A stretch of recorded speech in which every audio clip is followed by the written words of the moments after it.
What's up mga kabangis? Welcome back sa akin channel. Hello! Kumusta?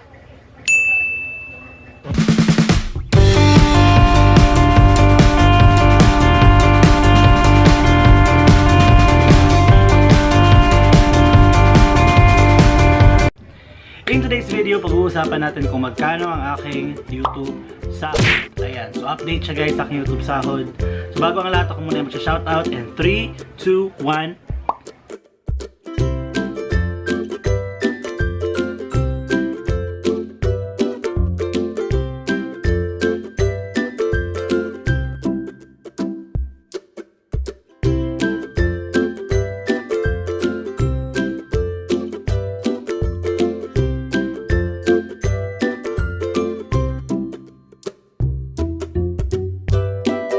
Maraming salamat sa lahat ng nag-subscribe sa aking channel at sa lahat na nanonood ng aking vlogs. And ayan guys, so ang dami-dami kong nare-receive na questions about magkano ba daw ang aking monthly sahod. Alright, so sasagutin ko na siya ngayon. Ayan, so bago ang lahat guys, i-explain ko sa inyo na hindi ako monthly nagsasahod. Ang first YouTube sahod ko was on November. Ganito na lang. Na-approve ako, start na lang tayo. Nag-start ako ng YouTube noong August 2013, pero nagseryoso ako noong December 2017. Na-monetize yung aking channel on June 2018 at nag-start na akong mag-earn July, August, September, October. So ang aking first YouTube sahod was on November kasi dumating yung aking tin around October katapusan, mga ganun. October katapusan. So na-withdraw ko siya on November. So yun yung aking first YouTube sahod. Kaya ang laki-laki ng aking first YouTube sahod guys. If you want to watch my vlog about that, click here. Ayan, suggested video. Aking first YouTube sahod. So hindi ko na na-explain yung aking second YouTube sahod. So this will be my third YouTube sahod guys. Okay? Ipapakita ko sa inyo ang figure sa aking first YouTube sahod dito. Ayan. So ganyan siya kalaki yung aking first YouTube sahod. And my second YouTube sahod is ayan. And my third YouTube sahod ayan. Ayan, hello guys. Tayo pupunta sa Western Union kasi kukunin natin yung ating sahod. Ayan, sasamahan niya ako. Ciao! Ang maganda lang dito sa office namin guys, malapit sa lahat. Malapit sa mall, malapit sa Western, malapit sa Cebuana, malapit sa Palawan, sa lahat. Jollibee, McDonald's, Mandarin at saka Mang Inasal. Tara.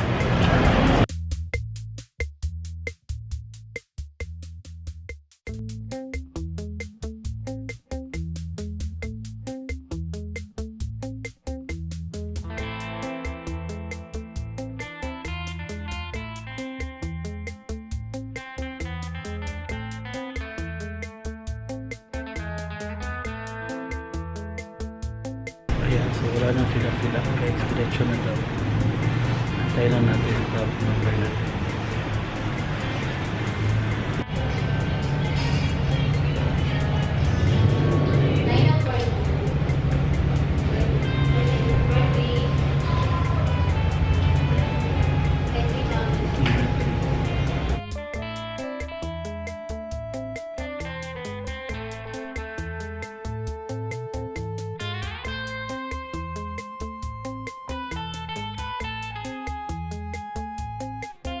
So ayan, nakuha ko na yung sweldo ko guys.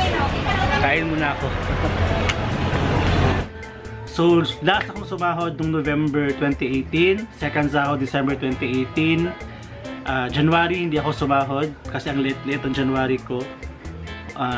January, February hindi din. March hindi din. April na akong sumahod. Ngayon na, April. And yun guys, aking YouTube sahod. So yung journey ko sa YouTube is hindi ganon kadali. Hindi ganon kadali kasi ang hirap-hirap talagang mamingwit ng views kasi nga kadalasan ng aking vlogs ay tutorial. So wala talaga akong niche dati guys kung ano talaga yung aking niche. sa aking vlog. So iniisip ko na lang is mag-upload ako ng kahit anong niche na kaya kong gawin, like comedies, mga tutorials, mga reaction videos. Kaya ito yung aking naging sahod. So sa mga nagbabalak na gawin itong pangkabuhayan showcase, guys, hindi ganun kadali kumita sa YouTube, kasi hindi porket naka 1,000 views ka is malaki na yung makikitain mo. Hindi po ganoon doon kalaki. Depende yan sa length ng video mo. Kung meron kang 1,000 views, tad siya ng ads, tapos pinanood lahat ng ads nyo, malaki talagang kikitain nyo.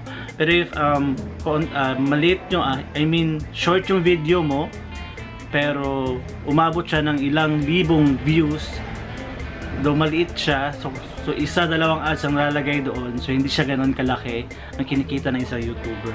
Ayan guys. So ako po ay hindi ganoon kalaking YouTuber pa, maliit na YouTuber pa ako.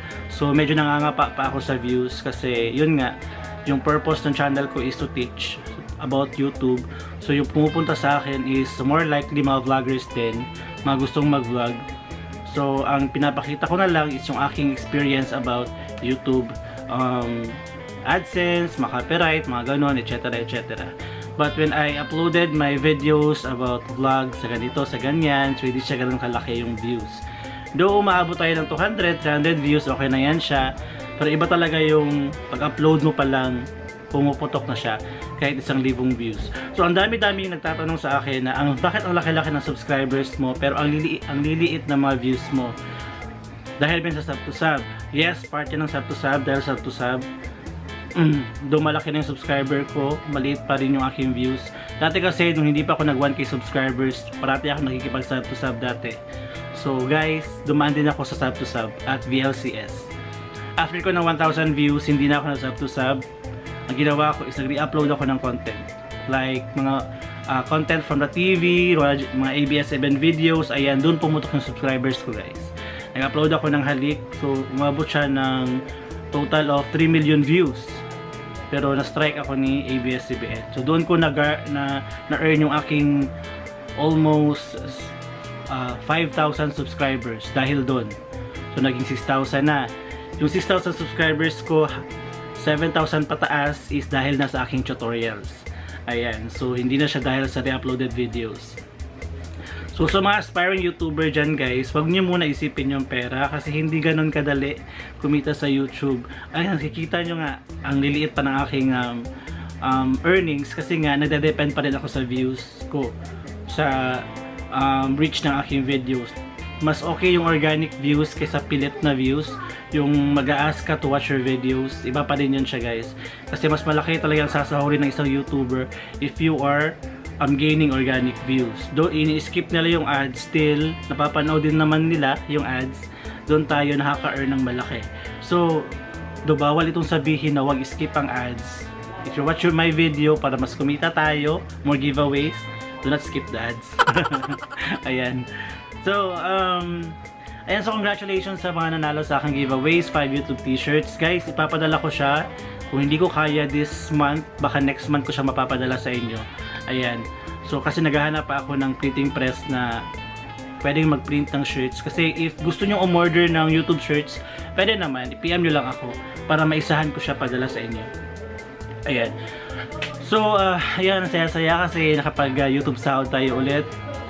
Hopefully next month meron ulit tayong sahod kasi nag-generate na siya. And guys, if you are new sa YouTube, kailangan mong makabuo ng $100 bago mo siya ma-withdraw from Google AdSense, kasi yun yung kanyang threshold. Pero pwede mo siyang taasan, pwede mong gawing $500, $1,000, ganun.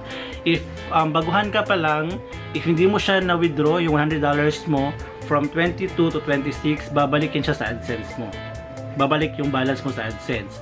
But if you are, pag withdraw mo siya through bank, pumapasok siya around 25 or 26 ng month. Ganun ang AdSense guys. So sa mga bago pa lang dyan, sa bago na monetized pa lang dyan, make sure to earn $10. If you're already monetized na, $10 muna guys, $10 para makapag-request ng PIN.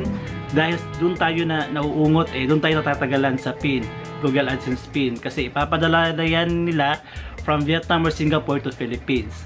Kung mahirapan silang i-locate yung location mo, if you are currently working guys, mas better na i-address nyo siya sa work nyo or i-address nyo sa barangay nyo or sa school nyo, kahit saan na mas madali yung access ng Google AdSense na may padala sa inyo yung Google AdSense pin, kasi doon talaga nahihirapan ng mga YouTubers guys. Doon ang laki-laki na ng pera nila sa Google AdSense nila, pero hindi nila ma-withdraw yung pera nila dahil wala pa silang Google AdSense pin. So ganun kahalaga ang Google AdSense pin guys sa mga YouTubers na bago dyan. So ugaliing i-address yung Google AdSense pin nyo kung saan mas madali nilang mapapadala. Kasi sa akin, in-address ko siya sa office namin. Kasi kung sa bahay ko siya i-address, ewan ko lang kung dadating pa siya. So 4 na month akong nag-antay bago dumating yung Google AdSense pin ko. Kaya na-withdraw ko siya around November na. Ayan, August, September, October, November. Yung sahod ko dyan, na isa.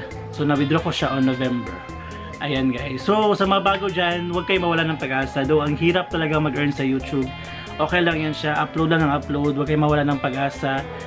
If this is your passion, that's good. Pero if you're aiming for money lang, I don't know, I doubt kung tatagal ka sa industriyang ito.